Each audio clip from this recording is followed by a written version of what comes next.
You're listening to the podcast for all of the news, notes, and breakdowns for your Ohio State Buckeyes. This is Sons of the Shoe with Nick Wilson and Spencer German.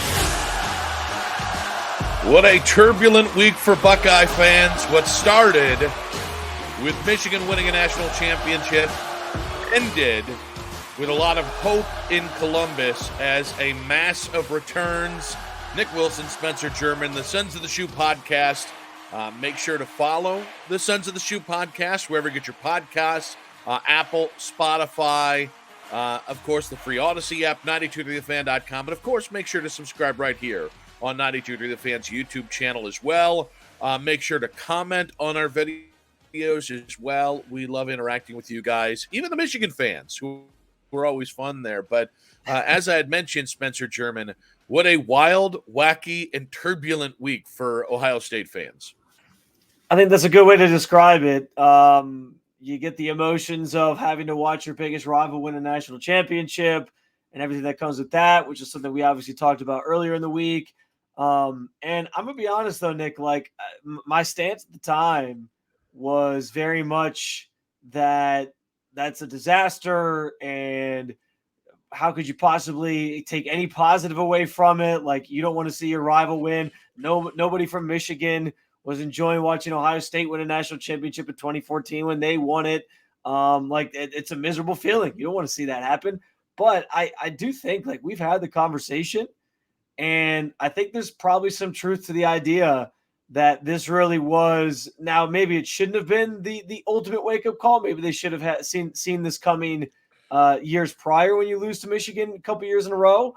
But this seems like it has served as a major, major wake-up call, given what we've seen transpire since, with all the guys that are coming back. I know we're going to go through the list with just it sounds like I know there was talk, and I know you talked to Albert Breer on your show on 92 Through the Fan, that after that game, it sounds like there was a big push for hat in hand money, donations coming in, we need money to try to pay these kids, NIL money. Let's get the collective really moving here. And I have to imagine that has something to do with the number of guys who have come back, that they've sort of got their money in order. And now there's even talk that with I know another thing we'll get to, Nick Saban leaving, that maybe there's room to even add some players from that team that are going to enter the transfer portal. So on some level, I think it was a wake-up call. And I think we're seeing the aftermath of that play out in real time, where Ohio State is going all out to make themselves a national championship contender and bring back a roster that is going to be absolutely stacked next year. Yeah, I mean, I think what's fascinating is Ohio State's gotten a lot of flack, and rightfully so, for not seemingly spending enough NIL money in different places. That was part of the Carson Hinsman complaint on the ever since deleted podcast, which I'm pretty sure is now basically like a UFO file. It's just tucked away somewhere in Columbus at a catacomb. We'll never see it again. All right. Well, I don't even know that Carson Hinsman exists anymore. That's some Men in Black type crap going on Ohio over State there. Showed up and they took the audio. They pulled it off the internet. They showed up at his house. They searched his computer. They searched his room. They searched everything. They took everything they could. Now I think you're right. They just have a basement. It's like Disney. They every so often they're like, oh, the Disney vault is opening up and we're releasing this. That's what it is. Every now and then you'll hear oh, the audio's out there, and then no, Ohio State covered that shit up. I just like the idea that it's Urban Meyer is part of because Urban's such a Tommy Toughnut that Irby Two Digits has an SS program that they run that he sure, it's Ryan Day's program, but Urban Meyer's program is the Secret Service part of this. And so with all this being said, that's his role with the team still, because they say yes. Sometimes is around Columbus, he's in charge of running the Ohio State FBI, the Ohio State Secret Service, the Ohio State Black Ops teams that just erases everything. But I mean, I do think that's an interesting point, that they've just been throwing money from the NIL to keeping guys here, bringing them back. And they also did make a couple staff changes. Special teams coach Julian Fleming. I'm going to screw it up. Special teams coach Parker Fleming. Parker Fleming, totally different guy, is no longer with the program. They did swap out safeties coaches as well. That's all we've heard to this point officially, so we'll see if there are any more changes on the horizon on the coaching staff. The special teams one was clearly the one that made a lot of sense. But, I mean, the headline here is the names that are returning. And it was cool when Tyleik Williams, defensive tackle, said he was coming back. It was really great. I mean, I was pretty surprised when Denzel Burke on Wednesday said, I'm coming back. But to date, the only two Buckeyes going to the pros that really were significant contributors, starters playing bulk of the snaps, are Maserati Marv, which was not surprising, and Michael Hall, the defensive tackle. But yesterday it was a bombshell. We tried to record yesterday. Your boy overslept. My bad. And it ended up being the best oversleep in history because in the time that we would have already recorded this podcast and put it out, JT Tuimoloau announced that he was coming back, and Travion Henderson was the last of this year's class to really say, the ones that we were really worried about, are they going pro, are they not? And Travion Henderson announcing late in my show yesterday that he was returning to Ohio State. I mean, I'll be honest with you, Travion made sense to me because of the injuries, and it kind of made sense, like, with the way running back contracts are set up, 1 year's probably not going to cost him as much, especially if he's a mid-round pick instead of a first-round pick. So a 3 or 4 year deal versus a 5-year deal. So I think you can kind of make NIL make sense for that kind of guy, and his ability to stay healthy and prove that, in a running back committee with Quinshon Judkins this year, Quinshon can do all the dirty works in between the tackles, and then they can just let Travion be just kind of this weapon. So I got to be honest with you, dude. I'm blown away that Travion's coming back. I'm blown away that JT Tuimoloau is coming back, and you put it all together in a big context, and it's really impressive what Ohio State's been able to retain going into next year. I just want to say, too, I had to laugh on, I guess it really was just on Friday, the number of people who I saw on social media trying to talk themselves into the idea that Marvin Harrison Jr. was also coming back. And the argument they used was like, I don't know, we're getting down to the wire. Like, Monday's the last day to declare, and he hasn't done it yet. Seems kind of curious. He's looking around, seeing all these other guys coming back. I feel like there's something there. And I was thinking, guys, we don't do this. Don't do this to yourself. We did it last year with CJ Stroud. He waited till the very last day, and we kept hearing like, oh, maybe they're throwing money at him and maybe he's going to come back. And I got my hopes up. Everybody else got their hopes up. We all thought it was maybe possible that he'd come back to Ohio State because he wanted to finish and try to win a few things and maybe a national championship. He wanted to beat Michigan before he left. And then what happened? He waited till the last day. He ended up declaring, and now he's on his way to potentially winning Offensive Rookie of the Year in the NFL. Hopefully he doesn't have an Offensive Rookie of the Year type performance against the Browns later today, but that's another conversation. But yeah, like I wasn't going to do that to myself. It was pretty evident that Marvin Harrison Jr. was going to go pro once you kind of saw he wasn't practicing leading up to the Cotton Bowl. Once you saw he wasn't going to play in that game, you kind of knew the writing was on the wall, and it makes too much sense for him to leave. But I don't want that to distract from the fact that of what we're talking about here, which is the idea that so many of these other players are coming back and that this roster is going to be absolutely loaded, particularly on defense. I mean, the running back thing and Travion coming back is huge, and him and Quinshon Judkins sort of sharing sharing carries and sort of splitting that backfield and sort of giving you two different looks in terms of the guys that they are and the players that they are and the style that they run with. It's going to be one of the hardest things for Big Ten defenses, other defenses once you get to playoff season to prepare for the idea that you have this kind of change of pace backfield. I mean, my God, like just a wealth of talent on this team, and especially at that position. Offense is going to be loaded. The offense is going to essentially come down to, are they adding any more at the offensive line to sort of protect Will Howard and be able to really open up the running lanes for those two guys? And is Will Howard going to play better than Kyle McCord? Because people still have questions about that. I understand too. But on the defensive side of things, here's the thing. I feel like I've heard some people and their stance on all the guys coming back, which just feels like a weird stance to me. But there's been some people who the stance of all these guys coming back has been, well, we're bringing all these guys back from a team that couldn't beat Michigan, couldn't get to the playoff, couldn't do this, couldn't do that. Like they're pointing out all the things that they couldn't do. And I just don't get, especially on the defensive side of the ball, where that concept comes from, because this defense this past year was already really good. Like, were they generating pressure the way Michigan did? No, but like they were a very good defense, and they did still do a solid job against Michigan to the point where that was a one possession game and you had a chance to beat them. But then on top of that, Nick, the idea that you would just completely eliminate from your mind any concept of development in players seems strange to me, because and that was how many times do we hear people all year like, well, Kyle McCord could just, he might just need time. It might just take time for him to develop and become this player.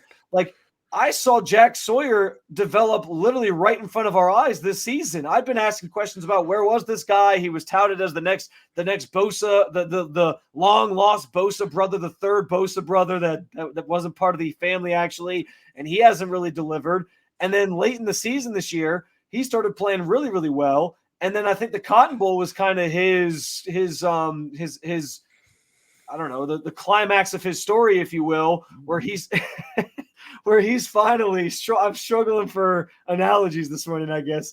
And he played so well in that game that it gives you hope that he's going to kind of turn that corner and become more of a standout player, and that player that you thought he could be when he came to Ohio State as one of their top 10 recruits of all time next year. So I don't know, like to not be able to comprehend the idea that this defense, like they were really, really good.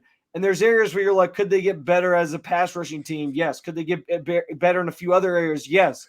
But the idea that they can't develop with another year, like that's the whole point of these guys coming back. And we see it in college basketball, we see it in college football. Like when you keep core groups together, that often pays dividends for you. I mean, look what Michigan did.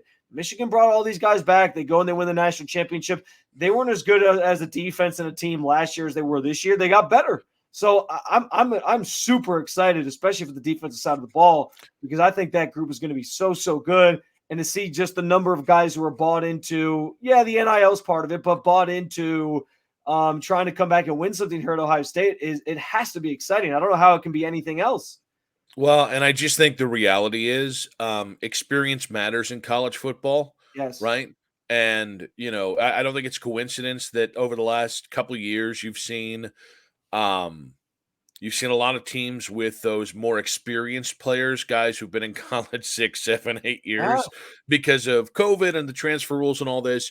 You've seen them at least have a better chance at making the playoffs, the more experienced rosters. I just think for me, what it symbolizes is, it's funny. You and I got pinged on our station this week because we weren't panicking. You were panicking a little bit more than I was, but by and large, like I looked at the Michigan National Championship and said, let's go, right? They've finally come in to this rivalry. This rivalry is officially back with them having won 3 straight games. I thought it was more about their glow up, right, than it was that Ohio State took a step back. But it's time. And so to see this roster, to see the coaching staff take shape, to see the roster take shape, to me what this really says is, all right, Ryan, like I'm not happy with where Ryan Day is. I'm not panicking about where it is.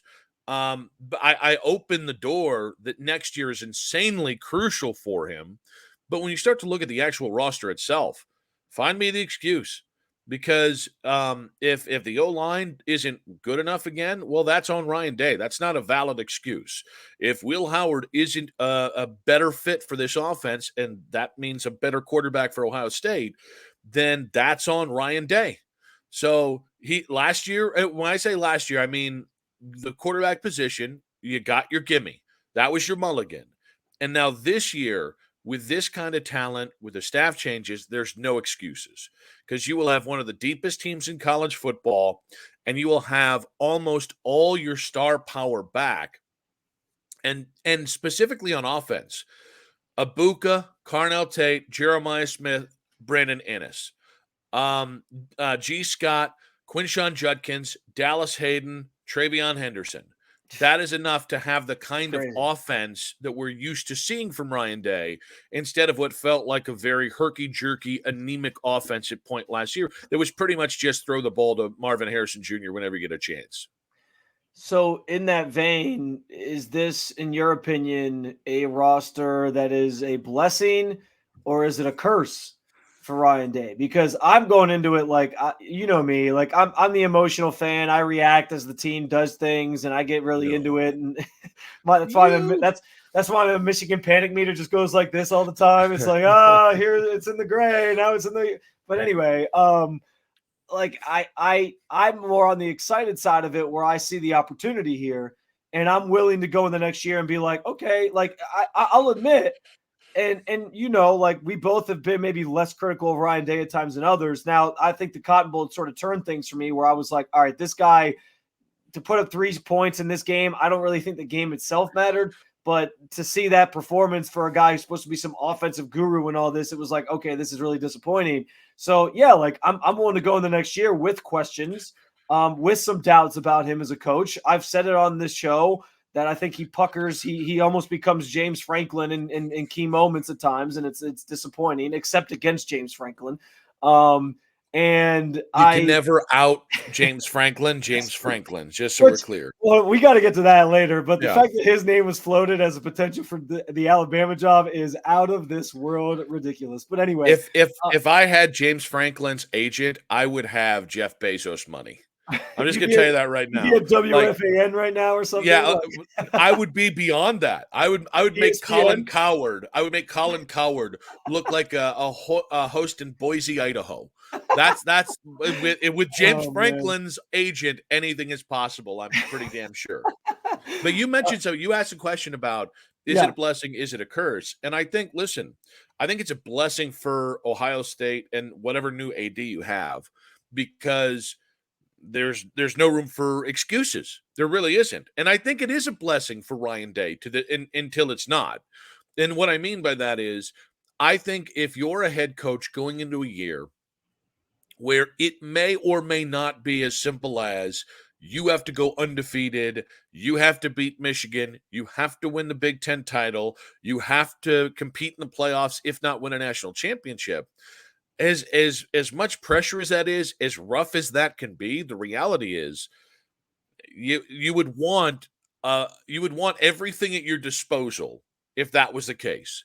And it sure seems like from a talent perspective, even though, man, it'd be nice to get at least one tackle in the portal. Caleb Downs is a name that has been, and he's a safety from Alabama. That's a name that has really been out there a lot, that the Buckeyes are throwing some NIL money at him. They recruited him initially, and he chose Bama.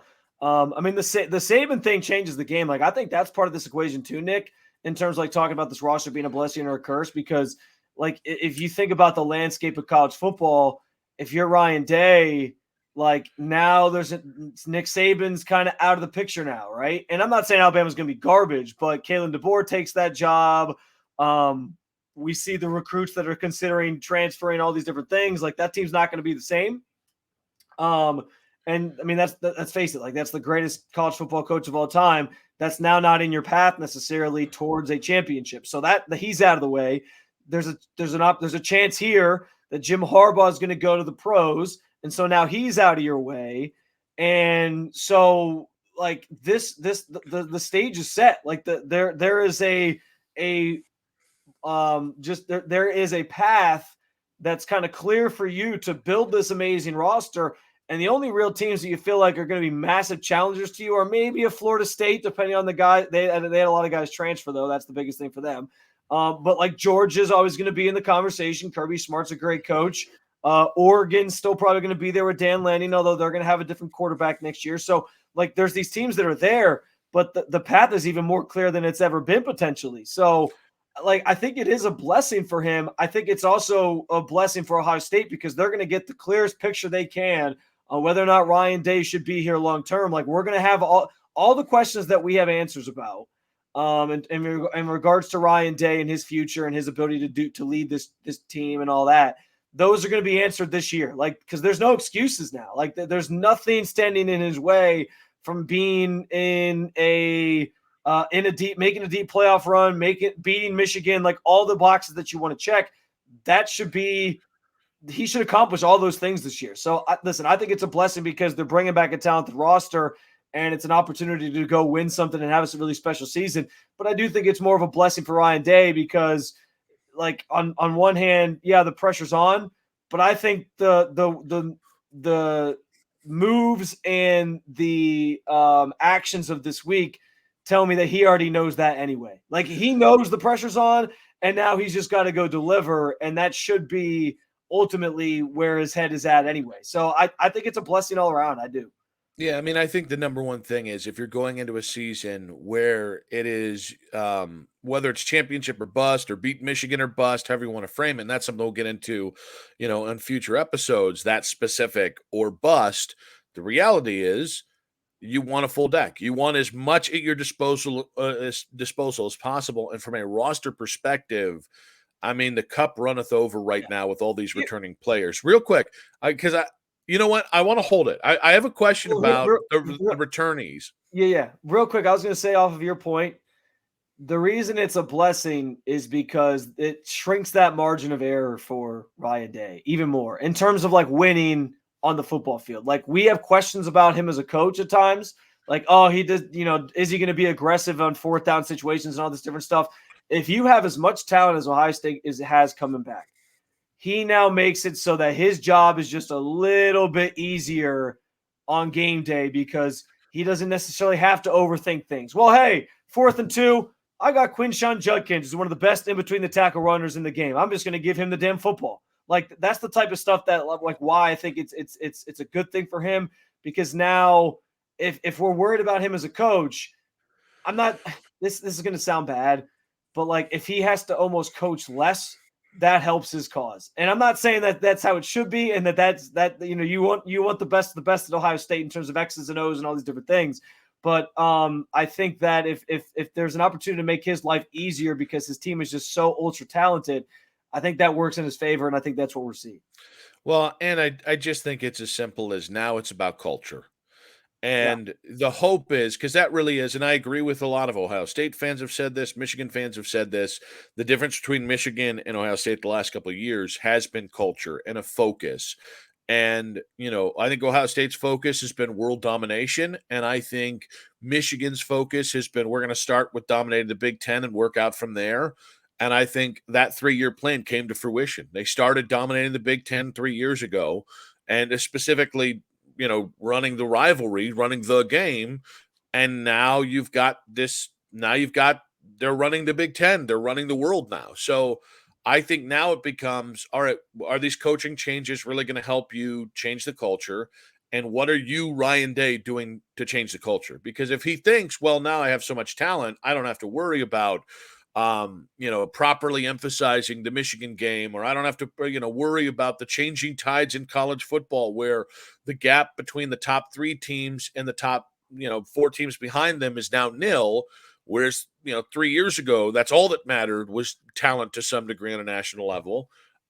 If he thinks that just, okay, my work's done because the collective and I have re-recruited our own roster back, I think that's going to bite him in the ass. So, from a roster perspective, all right, bring in Caleb Downs, maybe Caden Proctor, another Alabama, another Alabama player that Ohio State was in on until the very last second, until he went to Bama. Like, let's see if you can find a couple more pieces here. But now it is, how do you get these guys understanding the importance of not just beating Penn State and all these, but making sure you beat Michigan, making sure you bring home the Big Ten title. And I think if you start home, if you start where it matters and then build from there, very much like Michigan did, I think you could have those dividends paid this year. And I think Ryan Day could answer all of his questions in 1 year. And that means running the gambit of beating Michigan, winning the Big Ten, and winning a national title. I think that's a good perspective, I think that's a good point. I also think too, Nick, like to me, part of this comes down to, can Ryan Day do basically, you mentioned Michigan's focus shifting to like, let's just worry about the Big Ten first and go from there. I mean, the script we've talked about already, like the script's already been flipped because Michigan goes and wins a national title right in your face. But like Ryan Day now has to do what Jim Harbaugh did, right? Like it's almost the entire narrative shifting to you now of what we thought about Michigan a couple years ago, which was, oh, well, they can't beat Ohio State. They can't beat Urban Meyer. Like Jim Harbaugh just has to admit that on some level, Urban Meyer was his daddy. Like he owned him. He could not get past the mighty Urban Meyer. And now Ryan Day kind of has to concede the same thing. I can't get past Jim Harbaugh. And if Jim Harbaugh goes to the pros, okay, so now the question becomes, can you do what Michigan did? Are you capable of not worrying so much about like, well, let's just be this fast-paced team and go out and have all these sports cars and be this finesse team? Like, let's focus on doing what we need to do to win this conference, beat that team finally, and go one step at a time and reverse your misfortune. Like, can you now become the thing that Sharon Moore can't overcome, or whoever the hell the next head coach of Michigan potentially becomes, assuming Jim Harbaugh leaves? Like, can you now flip that script in your favor? And I think he's capable of it with the roster, especially that he has coming back. But we're going to find that out pretty quickly here, which is why I think this is a good thing all around, because we're going to get answers to our questions. He's going to have an opportunity to answer his questions. This roster is, I mean, it's going to be a fun season, I think, ahead, just because of the fact that this group is going to be so stacked. All right, leave your comments below here, guys. Or Nick Wilson says at Spencito _ on X, is all this returning talent? Is this talent that Columbus is kind of amassing here? Is this a blessing or a curse for Ryan Day? And the least surprising news this week, and a chance to say goodbye to one of the true Ohio State greats. That's coming up. But first, a word from our sponsors.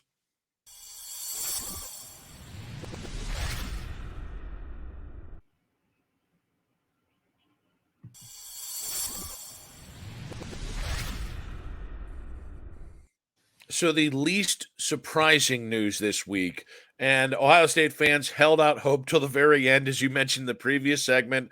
Maserati Marv is headed off to the NFL. And, I'll just start here. I think, the only missing piece and the only kernel of doubt on why Marvin would have come back is the one that just can't matter more than his future, which is he is the rare Buckeye in the last 10 years, and several of his classmates now are trying to rectify this. Coming back to Columbus, he's the rare Buckeye that never beat Michigan. And I think that sucks, because in every other way, you can look at Marvin Harrison and say he is one of the truly greatest wide receivers in Buckeyes history, which is wild considering. I want to ask if he's the best. And listen, I'll tell you, like, if you look at the numbers, he finished fourth all time in Ohio State history in terms of total yards receiving. He was about 80, 70, 77 yards shy of David Boston to pass him. We know Chris Olave accomplished the feat of passing David Boston before he left. He had 2,711 yards. He's behind Olave and Boston. He missed David Boston by one touchdown for receiving touchdowns. Chris Olave finished with 35 in his Ohio State career. So they were pretty. He's certainly in that conversation with those two guys. And then he finished fifth all time in terms of receptions in Ohio State history. But I just think from like a standpoint of like big picture, Nick, I understand like the stats are the stats, the numbers are the numbers. Some of that too, he probably would. I mean, he had a couple games this year where he put up 0 touchdowns, and it was like, okay, that seems ridiculous for a guy who's this good. And if he had a different quarterback this year, you wonder if that had looked differently.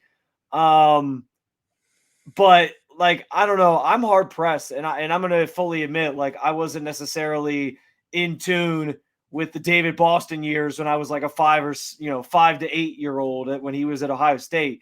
But to me, man, like he is he might have been the best wide receiver in like college football history in terms of just like the readiness to go pro. I mean, I've been saying for the last 2 years, the day he goes pro or gets drafted, he will already be a top 10 wide receiver in football. Like that is hard to like, especially in today's game.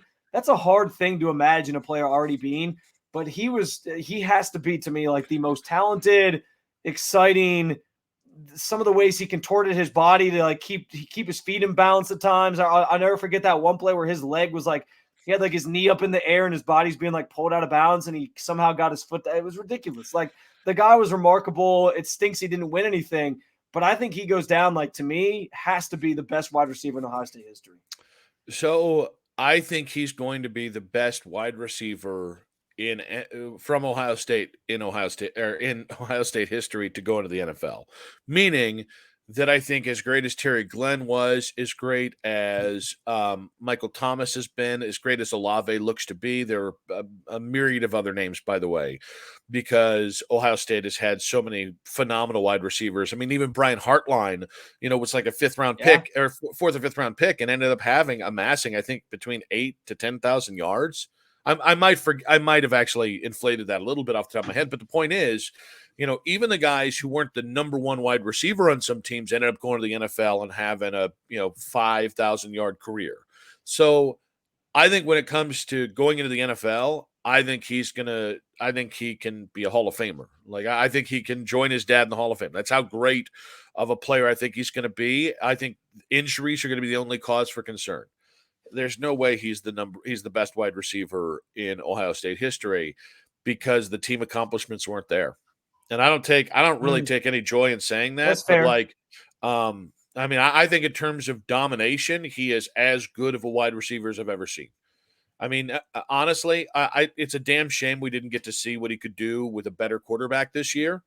But I don't think he can be the best player at a position in Ohio State's illustrious history if you never beat Michigan and you never won a national title.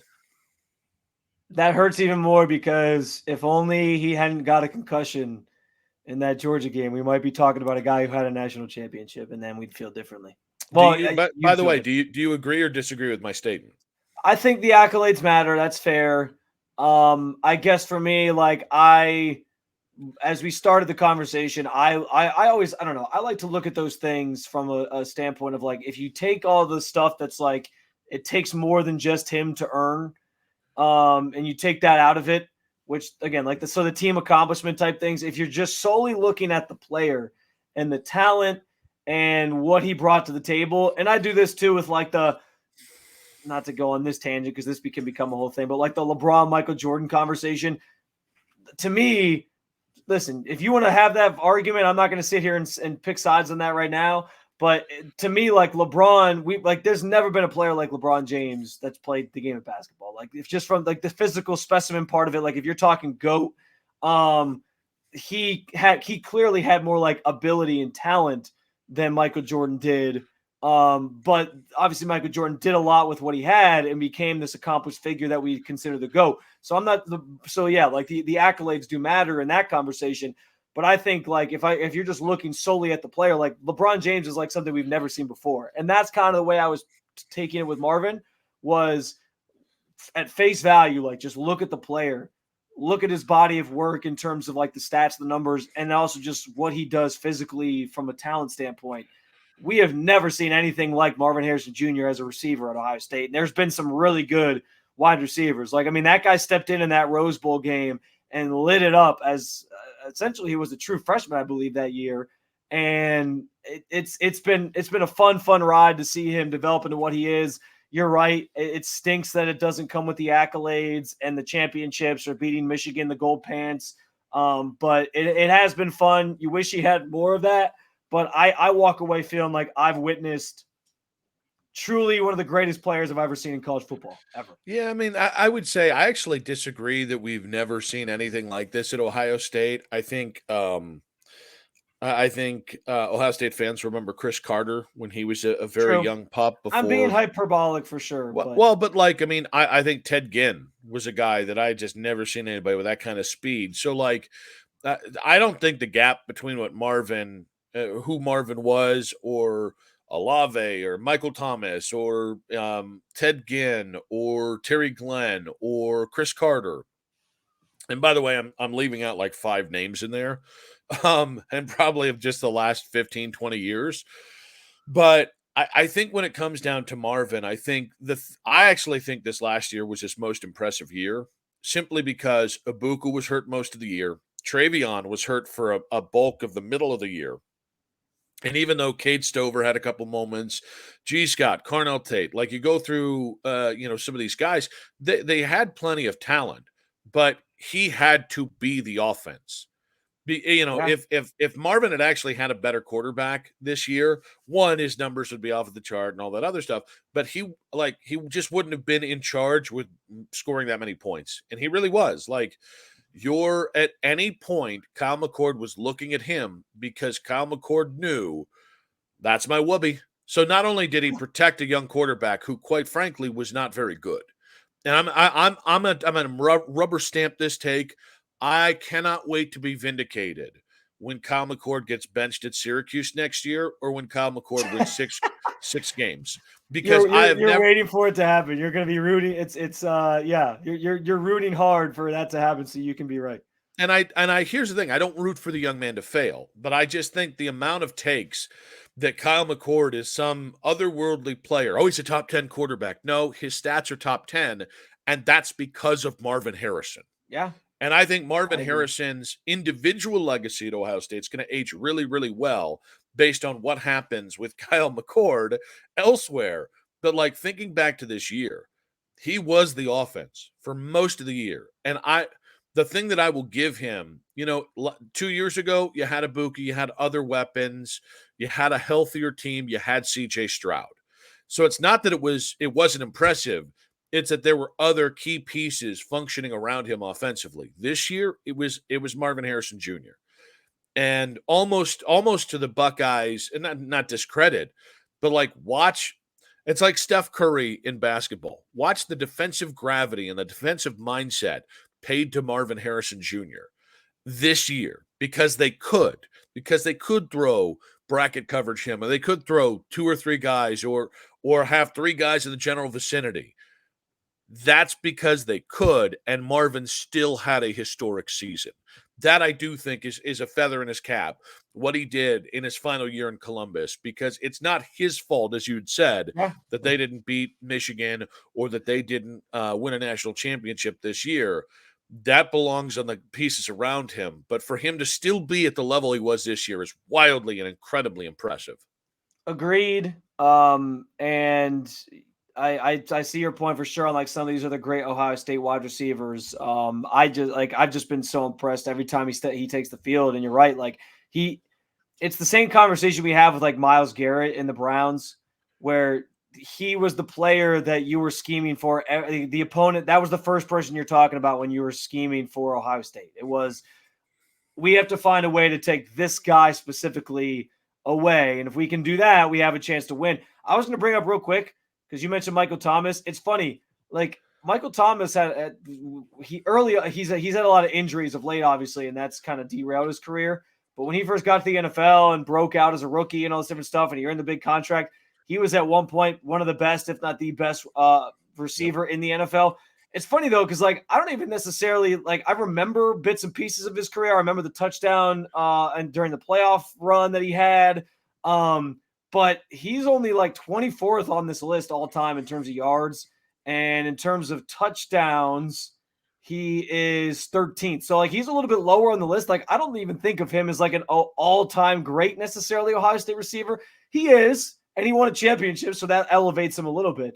But it's funny because like there's just so many names as we have this conversation that you can go back on and be like, oh yeah, that guy went to Ohio State, and oh yeah, that guy also went to Ohio State. The wealth of receiver talent that's come out of that program is pretty incredible. And based off that, that's where I really think Marvin's legacy is going to be. Like I think he's going to be remembered as the greatest Ohio State receiver in the NFL.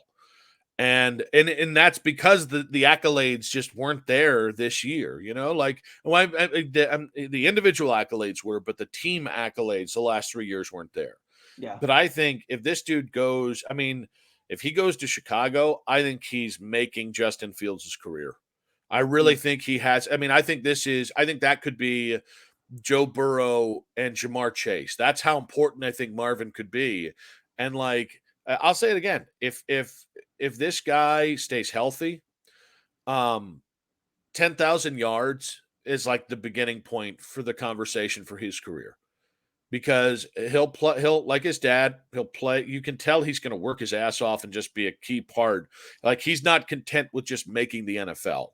And you can kind of tell that with how he kind of grew and got better at Ohio State as well. He walked in and he was arguably your best wide receiver by the end of his freshman year, and he was not content at just staying there. He continued to get better, but you put him in Arizona with Kyler, you put him the quarterback matters, but I think Marvin is going to make or break, can be the guy that makes a quarterback in the NFL. And so I just think it's going to be wild because the revisionist takes are going to be greatest wide receiver in Ohio State history. And it's not going to matter to some people, the Michigan losses. It's not going to matter the lack of national championship. But I think the proper take is, holy crap, the NFL, look out. Like you guys don't even know what's going to hit you. The man is going to, and I think he has a wide receiver. He could be the first guy to control the top of the draft, because I think the Bears are either going to be trading out of that first round pick, but trying to stay close enough that they can get Marvin in the top 3, or the Bears are going to say, we're going to take this kid number 1, pair him with Justin Fields, to hell trading down. And I think that's wild. That's very rare that you have a wide receiver that has that kind of impact on the draft there. So we do have plenty to get to here, guys. Do you guys consider Marvin Harrison Jr. to be the absolute best wide receiver in Ohio State history? Hit us up in our comments. At Nick Wilson says, at Spencito _ on X. But when we come back, we have to say goodbye to another very prominent name in college football. But first, a word from our sponsors.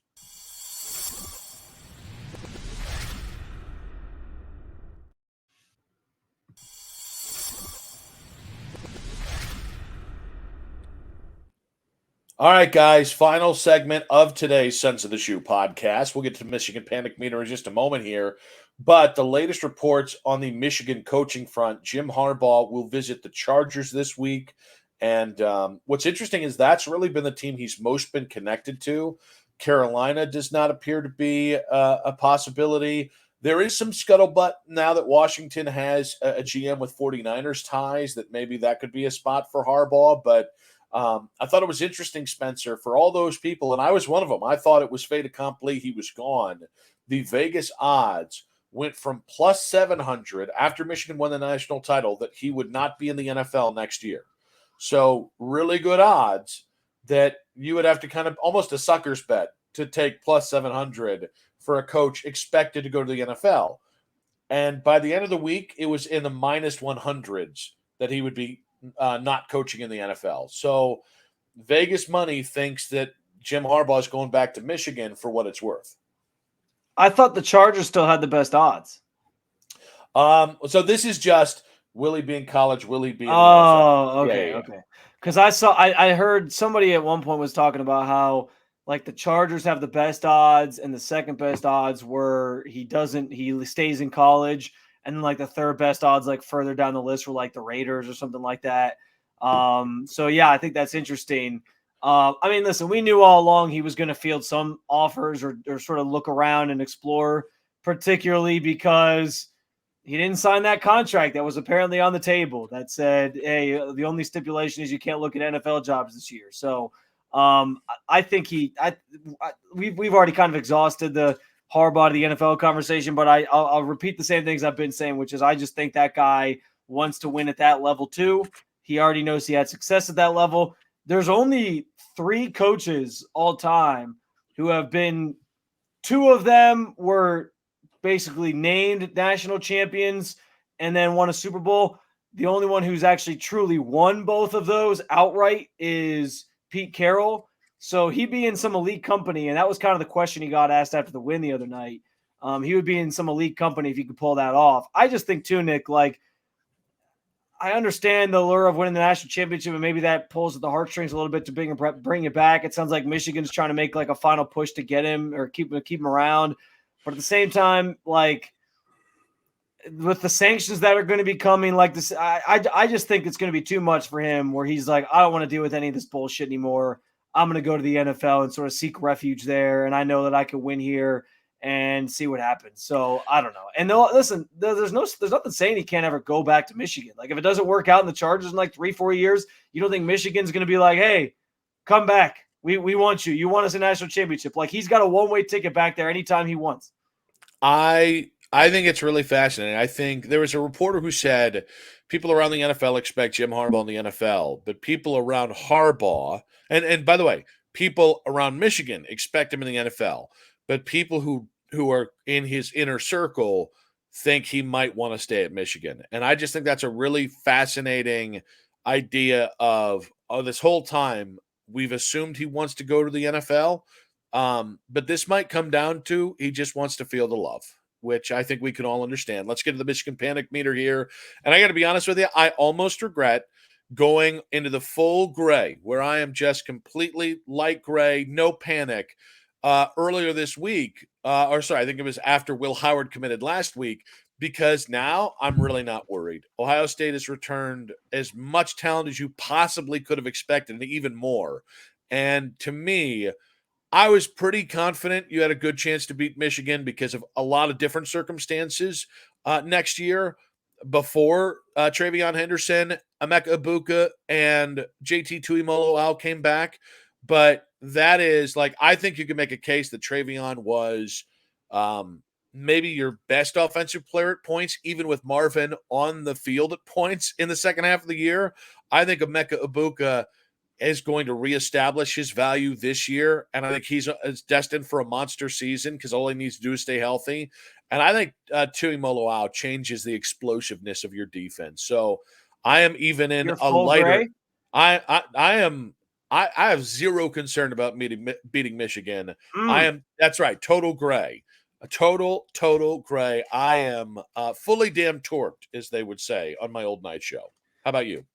I'm going to go. I think I moved myself into the white after the Michigan championship game. I was in the light gray, went to the white, given some of the context just around, or I might have gone even to light scarlet. I don't remember. I feel like I should have gone to light scarlet, but I'm going to actually go back the other direction now. Like I said, my meter's always moving. It's like the Energizer Bunny. It's just always moving. It doesn't stop in one place ever.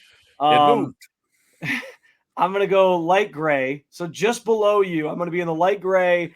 I think the news of this week, it comes with the backdrop of Michigan winning the national championship, so I can't go full gray just yet.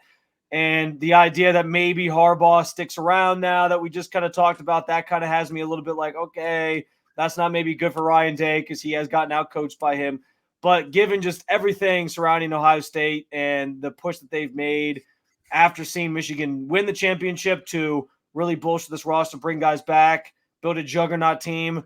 I feel really good about the prospects of this Ohio State team taking down Michigan next year, winning a lot of the things that they're supposed to win. So I'm gonna be in the light gray for now, and I'm sure as the offseason continues, I'll continue to trend a little bit more towards the darker gray where you are right now. So we'll see.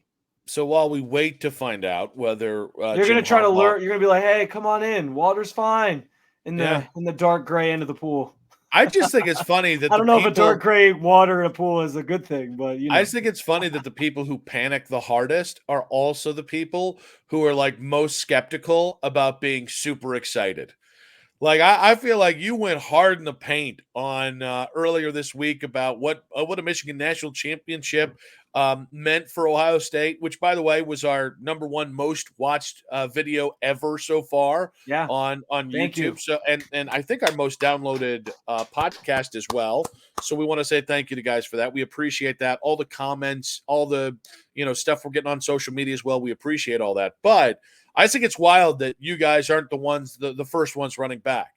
That I, who have been, I think, pretty balanced in this whole thing, am the one that's like, LFG, I think we got it. Like, I just think it's interesting that the most the most balanced person is the one most excited about the team right now. I would say, because like I said, my emotions kind of go as the team goes. And yeah, like seeing Michigan win sucks. But I'm excited by the moves that they made this week. And I'm not so down this rabbit hole of, anti-Ryan Day and anti-negativity, anti-nothing good's ever going to happen here again, that I can't see the forest through the trees, if you will. Like, I understand what the goal is here. And I'm still, I said it earlier, like the fact that they're bringing all these guys back and there's a chance for them to develop even more and be even better of a team. I can see that the efforts being put in to make this thing, to turn this thing around and change what we've seen the last couple of years. So I appreciate that as a fan. I admire that as a fan. And so I am very excited. I'm just gonna, I'm still kind of getting out of the funk of seeing Michigan win it. So I'm kind of easing my way into the gray. But I am very, very excited about the prospects of where this team's headed. And I think, like we talkit's going to be put up or shut up time for Ryan Day. But I think that's also very exciting because it means that Ohio State should be back on the level that we want them to be. Yeah, I think it's an interesting time, and just Ohio State and college football. And, the last probably 20 years have brought more change in college football than the previous 100 years. Yeah. Given, it's just been, full speed ahead, light speed. And it seems to get quicker. The farther we're going along here, the more the change seems to speed up. All this being said, it's put up or shut up time for Ryan Day in Columbus. You have a stacked roster, but that goes against you if you don't have the kind of team success we're expecting this year. And if Will Howard maybe falters a little bit, or if you have to juggle quarterbacks, that kind of stuff, or if that offensive line can't, finally break through under Justin Fry. While we also look at it and say, I don't know if Jim Harbaugh is going to be here. And also we look at the retirement of Nick Saban. Because a point I made in the NFL is, with like Belichick and Pete Carroll no longer being entrenched coaches, Belichick 20 plus years, Pete Carroll 14 years in Seattle. There's an opportunity for franchises that are below Seattle and New England in the pecking order because of that continuity. The more continuity those franchises have that are below them, the better chance they have to break through and either challenge those organizations for the way we think about the pantheon of great football teams, or out and out just leapfrog them. And I feel like, I tend to think Michigan just caught up with you instead of Ohio State took a step back. I think that's a perceptive thing that fair. Ohio State fans just panic about because all of a sudden Michigan is as good as you over the last 3 years for the first time in 15 years. So I don't necessarily think Ohio State needs to take a step forward. What I will say is anytime you lose Nick Saban, 17 years of dominance, 6 titles in Alabama. I think there are, even though you want to play in a different conference, I do think this is going to open up more of an opportunity to win a national championship on any given year. And all of a sudden, I don't think we just take for granted how dominating Alabama is or how tough of an out they are in the playoffs. And between Saban and Harbaugh, if Harbaugh then is the other shoe that drops, there's a huge opportunity for Ohio State to slide back into what some people feel like are their rightful position. And a lot of that starts with Saban going and potentially Harbaugh going as well. Well, first of all, I want to say the idea of like Belichick, Saban, all these guys retiring this week is just like young me is thinks this is weird. Like all I've ever known in my football loving life has been Nick Saban doing it in college football, Bill Belichick doing it in the NFL. So it's been kind of listen, I don't have like some massive ties to Bill Belichick in New England or even Nick Saban in Alabama, but just to like lose these icons that I've always watched is kind of crazy. And I don't get emotional about it, but you reflect on it a little bit. Like all I've known as I've watched college football in the NFL is these two guys. So it is kind of weird to see both of them kind of leaving. Belichick could be going somewhere else, but he's been obviously an institution in New England for so long It's just weird to see that he could go coach somewhere else, almost like Brady going to play for Tampa Bay was weird for a period of time until he won a Super Bowl. But yeah, I think here's the other thing too, Nick, because you bring up the changes in college football. Nick Saban was truly probably the last coach in college football who could show up at a kid's house and try to recruit somebody based off of just like the resume he has and the aura that he boasts alone. Like he's the last person who could show up in your living room and say like, here's why you should play for me. I get results. I win national championships. I've sent 100 or 2 or whatever it is, 100 plus kids to the NFL, 44 to 49 of them, I think were first round picks. Like he could stand there and you see the proof is in the pudding where NIL still mattered to these kids, but they also had the lure of, yeah, Nick Saban is that guy, right? That's gone. Like there's not a lot of coaches. The number of coaches that can now show up in a kid's living room and boast that and try to convince a kid to come play for you because you get results is now few and far between. So that's why I think Saban's departure also, and it sounds like a lot of his departure had to do with that. I heard Paul Feinbaum talking about this week, like he's had phone conversations with Nick Saban about just how NIL isn't for him and all this different stuff. So, like, I think this truly sets the stage for college football has completely changed, and it's only going to change more without Nick Saban as part of it because we're like full bore now into the NIL era, and there's no more of this like come play for me because of this, these reasons. It's what the number one priority for a lot of kids is truly going to be, well, how much are you going to pay me? And I think Ohio State, from a program standpoint, maybe not from a Ryan Day coaching standpoint, but from a program standpoint, can still say we produce, like, look at the results, look what we produce, look who we send to the NFL. But the money is still going to matter. And I think in relation, again, we're talking about it changing. I think we saw that. I think we saw Ohio State more than ever embrace the NIL era this week with a lot of the guys they brought back and the moves that they made, and there's maybe more to come. So, yeah, like this represents to me, yes, it's the end of Saban's reign, and it's the end of the greatest of all time to do it, his career. He steps aside, but it's also just like symbolic almost of where college football is and the direction that they're heading, which is why I think it's interesting. But I do agree, like Ohio State has an opportunity here.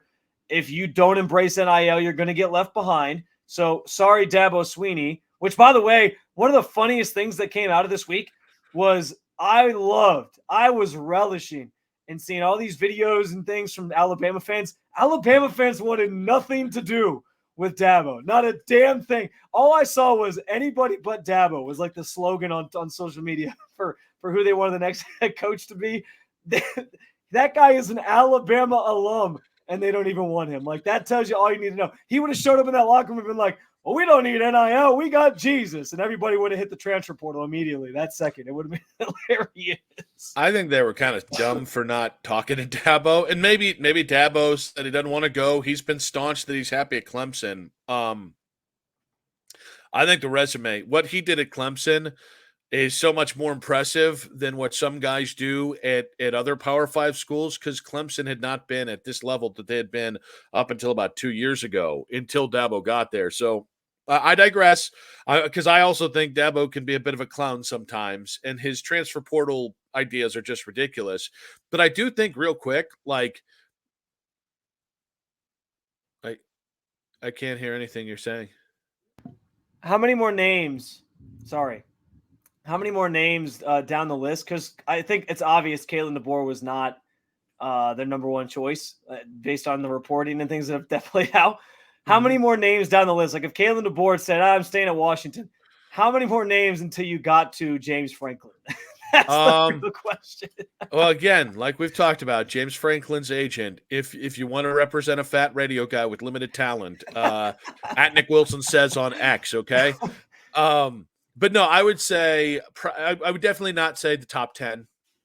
I would probably say that James Franklin was not really part of the top 15. But that's just me. That's just my own personal feeling. Like, hey, what can you do for us, James Franklin? Ultimate example of failing upwards. It feels would you like to lose to Georgia every year and maybe LSU? Because I could do that for you. Like any top 15 game, I'm going to lose for you. And when we see no other Ohio coach can State, do and that. if we make the playoff and we see Ohio State, we'll lose to them too. Yeah, I will, and just out of honor, I will poop the bed against Ohio State yet again. And by the way, while we're on this, Nick Saban leaving needs to be the warning sign and the lesson for Ohio State fans. Because when Michigan claimed the national championship earlier this week, there were people the day after saying, "Fire Ryan Day now," which is not smart. It's just not. And you see Nick Saban retired, the GOAT retired at Alabama. They have a head coach in place 2 days later. But because there's a coaching change, the portal now opens up for Alabama an extra 30 days for players. And Caleb Downs has been linked to Ohio State. There's a talk that even though Caleb DeBoer seems to already be on the phone trying to recruit players to stay, that they could lose 5 to 6 significant contributors. So to Ohio State fans that wanted to fire Ryan Day, if you had, you would have had to open up the transfer portal for another 30 days. And this time, I don't think you're losing like your third string safety. I think you'd be losing a lot of significant players. I thought that was like and not just to Ohio State, but to anybody who gets antsy in their pantsy in January and says, fire the coach out of coaching season. Well, in theory, Ohio State could have somebody pretty quickly too, because Mike Vrabel's out there. Just say, well, here, can I say this? So name horny for Mike Vrabel. I just roll my eyes. It sounds like Mike Vrabel may not get like now that New England's filled their job with Gerard Mayo, like there's talk that maybe Vrabel takes a year off. So if that's the case, like he's going to be there next year then. Like you have now a year. If you're really worried about Ryan Day, there's a chance that you might have a year to kind of like warm him up potentially to the idea of coming back to college. Because like we talked about last episode, I don't think he even wants to come to college. But like you could maybe talk him into it. And if the money's there, then maybe that's the thing. And this opportunity could still be there next year if he really doesn't take a job. So I don't think you have to rush and make a rash decision just because Mike Vrabel's out there. Real quick with that is part of we talked about the blessing or the curse. If Mike Vrabel doesn't have an NFL head coaching job by next November and Ohio State were to lose, I mean, I'll just be honest with you. Even if you're undefeated going to that Michigan game, if you're Ryan Day, you're going to be feeling all the pressure simply because Mike Vrabel doesn't have a job. And by the way, I don't know that's a bad thing. Pressure breeds, pressure can bring out the best in somebody. But iron sharpens iron. I just think like the best thing for Ryan Day to feel, because here's the thing, it's not even about Mike Vrabel. It's about the horniness of Ohio State boosters to make a difference and to show how much beating Michigan matters. You know what I mean? Yeah. And when you have a coach like that out there, Luke Fickell, well, there's a buyout to maintain. Brian Hartline, well, he's your OC, and he would be on staffs that lost to Michigan, and he'd be a first-time might keep Hartline around too. That's the other thing. Well, yeah, but just getting back to the idea, Vrabel is and has been for some Ohio State fans, alums, and boosters. He has been this kind of fantasy, grass is greener on the other side. It's less pressure for Ryan Day if that guy has an NFL job, because then it's not a discussion. Yeah. And it's not even an idea. Whether he would actually come here is not the point. That doesn't matter. Like it's the magical thinking of boosters. Well, we've got this guy. Let's just get rid of Ryan Day. It's the idea of having a number one candidate. Like Alabama was like, we're not sweating Nick Saban retiring. We love the GOAT, but we'll find somebody. And then they were like, oh crap, our first three guys were not there. I guess we're going to have to find an option, a fourth or fifth option there. So just curious what you guys think Nick Saban's retirement means for the rest of college football world, including the Ohio State Buckeyes. We have obviously more to get into as the weeks go on here. Next week could be about Jim Harbaugh. It could be maybe stealing a few players from Alabama in the transfer portal. So make sure to follow the show wherever you get your podcast, Apple, Spotify, the free Odyssey app, 923thefan.com. And of course, you can watch us here on the 923thefan.com YouTube page as well. Don't forget to drop a comment, your thoughts on today's podcast, and all that stuff. But we will be back next week, guys, with the latest in Ohio State football. Until then, Spencer, go Bucks.